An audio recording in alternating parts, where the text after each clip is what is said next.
Hello everyone, welcome back to our channel. This is Mumtaz from ensure education. आज की इस video में मैं बात करने वाली हूँ एफएमजी पासिंग सर्टिफिकेट के बारे में। जितने भी ऐसे स्टूडेंट्स हैं जो कि अब्रॉड से एमबीबीएस करने गए हैं या फिर वो इंडिया आ चुके हैं एमबीबीएस कंप्लीट करके, वहाँ इन्होंने एफएमजी का एग्जाम क्लियर करा है। एफएमजी का एग्जाम आप जैसे ही क्लियर करते हैं उसके बाद आपको लेना होता है एफएमजी पासिंग सर्टिफिकेट। एंड आज के इस वीडियो में मैं बताऊंगी कि कौन कौन से ऐसे डॉक्यूमेंट्स हैं जो कि आपको कैरी करने हैं जब आप अपना एफएमजी पासिंग सर्टिफिकेट लेने जाएंगे, कहाँ आपको आना है, कहाँ से आपको एफएमजी पासिंग सर्टिफिकेट मिलेगा, कैसे आप अपना सेल्फ डिक्लेरेशन फॉर्म फिल करेंगे। ये सारे डाउट्स आपके क्लियर हो जाएंगे इस वीडियो में। So make sure you watch my complete video without skipping and do not forget to subscribe my channel. Once you will clear your exam, उसके बाद आपको जाना है नेशनल बोर्ड ऑफ एग्जामिनेशन के ऑफिशियल वेबसाइट पे।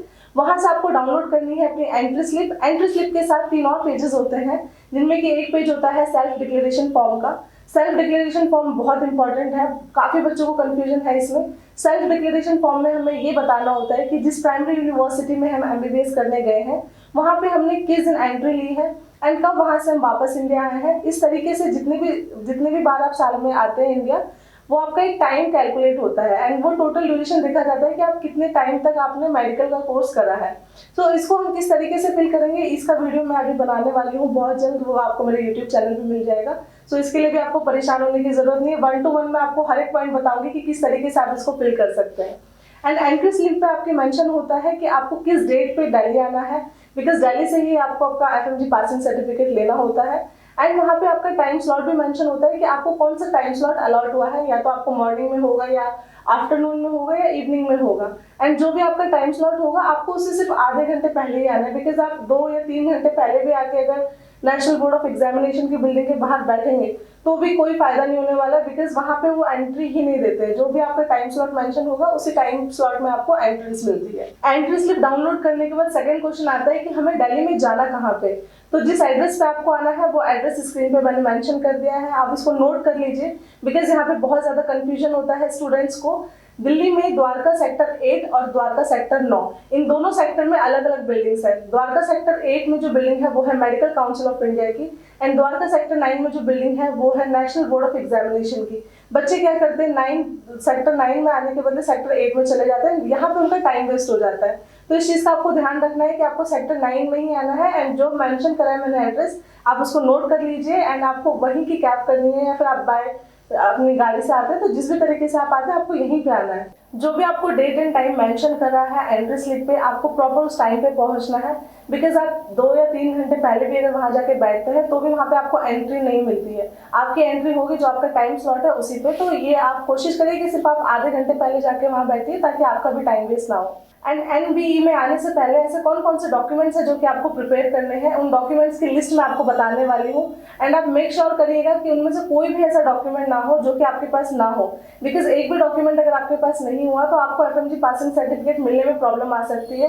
And अगर यहाँ पे आपको प्रॉब्लम आती है तो आपको आगे बहुत ज्यादा प्रॉब्लम आने वाली है, क्योंकि इंटर्नशिप आपकी एफएमजी पासिंग सर्टिफिकेट जब आपको मिल जाता है उसके बाद ही होती है। सबसे पहले आपके पास होना चाहिए आपका एडमिट कार्ड जो कि आपको एफएमजी एग्जाम से पहले मिला था, जिसके बेसिस पे आपने अपना एफएमजी एग्जाम दिया था, वो एडमिट कार्ड आपके पास होना चाहिए। एंड कोशिश करिए कि कलर्ड प्रिंट आउट हो उसका।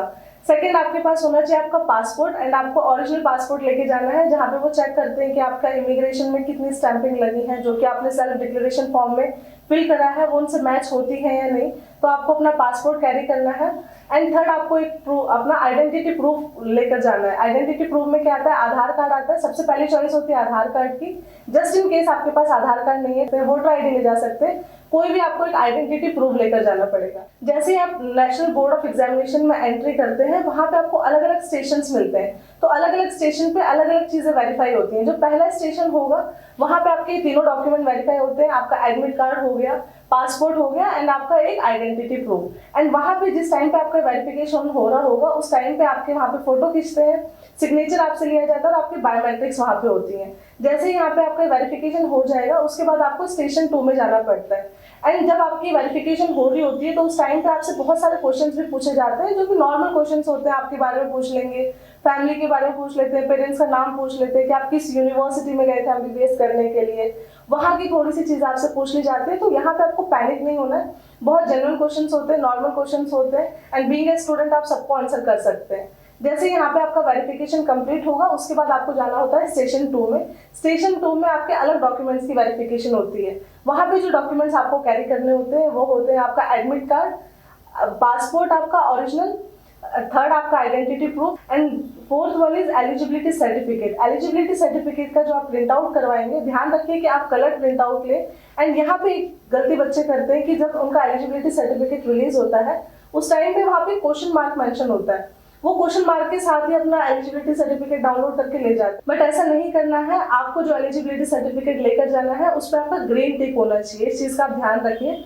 एंड जितने ऐसे स्टूडेंट्स हैं जिनके पास नीट स्कोर कार्ड है, जो कि एलिजिबिलिटी सर्टिफिकेट नहीं ले सकते हैं या फिर उनका नीट स्कोर कार्ड ही कंसिडर किया गया है एलिजिबिलिटी सर्टिफिकेट के जैसा, तो वो अपना नीट का स्कोर कार्ड लेकर जाए और कोशिश करिए कि आप नीट का अपना एडमिट कार्ड भी लेकर जाए अगर आपके पास वो है तो।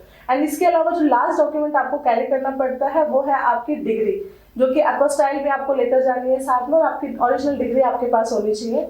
ये सारे डॉक्यूमेंट्स का वहाँ पे वेरिफिकेशन होता है। ये सारे वो डॉक्यूमेंट्स हैं जो कि नेशनल बोर्ड ऑफ एग्जामिनेशन ने मेंशन किए हुए हैं। बट इसके अलावा just for the safe side हमें और भी डॉक्यूमेंट्स अपने साथ कैरी करने हैं। वो सारे डॉक्यूमेंट्स जो कि आपको आपकी लास्ट यूनिवर्सिटी ने दिए हैं अलॉन्ग विद योर डिग्री, वो सारे डॉक्यूमेंट्स आप कैरी करके ले जाइए। उसके साथ आप 10th की मार्कशीट, 12th की मार्कशीट, 12th का पासिंग सर्टिफिकेट, आपका बर्थ सर्टिफिकेट, ये सारे डॉक्यूमेंट्स आप अपने साथ कैरी करके ले जाइए। वैसे तो इनकी नीड नहीं पड़ती है, बट वी नेवर नो कब आपसे कोई सा डॉक्यूमेंट मांग लिया जाए, तो आप सेफ साइड के लिए इन सारे डॉक्यूमेंट्स को कैरी करके ले जा सकते हैं। जैसे ही आपके स्टेशन 2 पे इन डॉक्यूमेंट्स का वेरिफिकेशन होता है, उसके बाद आपको 15 to 20 मिनट वेट करना पड़ता है एंड एक पेज पे आपको डेट लिखनी पड़ती है और साइन करना पड़ता है। जैसे ही वो साइन आप करते हैं उसके 10 मिनट बाद आपको FMG पासिंग सर्टिफिकेट मिल जाता है। सो बहुत सिंपल सा प्रोसेस है, बिल्कुल भी पैनिक होने की जरूरत नहीं है। यहाँ पे बस जिन चीज़ों का ध्यान रखना है वो है आपका डिक्लेरेशन फॉर्म, जो आप सेल्फ डिक्लेरेशन फॉर्म फिल करेंगे वो आपको बहुत प्रॉपर तरीके से फिल करना है कि वहाँ पे आपकी मिस्टेक ना हो। सेकेंडली जो आपको ध्यान रखना है कि एंट्री स्लिप पे आपका क्या टाइम दिया हुआ है, आप अपने टाइम पे पहुंचे, लेट होने से आपको प्रॉब्लम हो जाएगी, जल्दी जाओ, बट इतना कि हाँ वहाँ पे भी बहुत ज़्यादा वेट ना करना पड़े। एंड थर्डली जो जो डॉक्यूमेंट्स की लिस्ट मैंने आपको बताई है वो सारे डॉक्यूमेंट्स आपके पास होने चाहिए। अगर आप डॉक्यूमेंट नहीं लेकर जाते हैं तो आपको प्रॉब्लम आने वाली है, अदरवाइज आपको पासिंग सर्टिफिकेट मिलने में भी किसी तरीका का कोई इशू नहीं होगा। इसके अलावा अगर आपका कोई भी डाउट हो रिगार्डिंग FMG पासिंग सर्टिफिकेट तो आप कॉन्टैक्ट करके मुझसे पूछ सकते हैं या फिर आप कमेंट सेक्शन में बता सकते हैं and I will try to give answer to all of your questions. Thank you for watching my video.